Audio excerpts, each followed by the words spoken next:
जनाब संजय राऊत महाराष्ट्रातील आघाडीचं सरकार हे बहुजनांचं सरकार आहे असा भयानक फसवा दावा आपण आपल्या सभेमध्ये केला।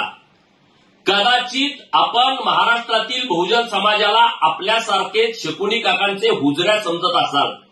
या महाराष्ट्रातील 135 एसटी कर्मचाऱ्यांनी आत्महत्या केल्या ते बहुजन नव्हते का?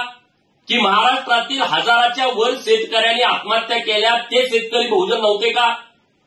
या राज्यातील शेतकऱ्याच्या पाठीत खंजीर खुपसून त्यांची वीज तोडणी केली ते शेतकरी बहुजन नव्हते का?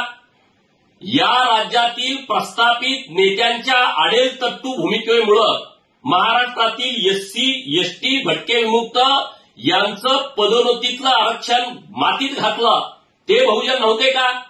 या राज्यामध्ये जे धनगर समाज आहे त्या समाजाच्या आरक्षणाच्या विषयी साधी एक बैठक सुद्धा तुम्ही 2.5 वर्षामध्ये घेतली नाही। हे तुमचं कोणतं बहुजनांचं धोरण आहे? सरकार स्थापनेच्या वेळेस तुम्ही सुप्रीम कोर्टामध्ये दिल्लीच्या वाऱ्या करून तातडीनं सरकार स्थापन करण्याचा निर्णय घेतला, पण जेव्हा बहुजनांच्या राजकीय आरक्षणाचा विषय आला त्यावेळेस सुप्रीम कोर्टामध्ये 3 निर्णय आमच्या बहुजनांच्या विरोधामध्ये गेले। कारण कोर्टाने सांगून सुद्धा तुम्ही 2.5 वर्षापासून साधा इम्पेरिकल डेटा सुद्धा तयार केला नव्हता। मुळात तुमची इच्छा हीच की बहुजनाच्या पोरांनी तुमच्यासारख्याच या महाराष्ट्रातील प्रस्थापितांच्या सतरंजात उचलायच्या।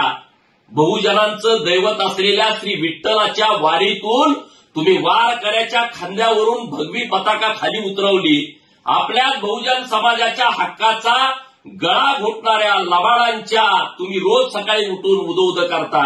हे बहुजनांचं हित आहे आणि कशात आहे हे तुम्हाला रोज सकाळी शीर्षासन केल्यावर सुद्धा तुमच्या मेंदूत शिरणार नाही, कारण रक्तामध्ये स्वाभिमान असावा लागतो। जय भीम, जय मल्हार।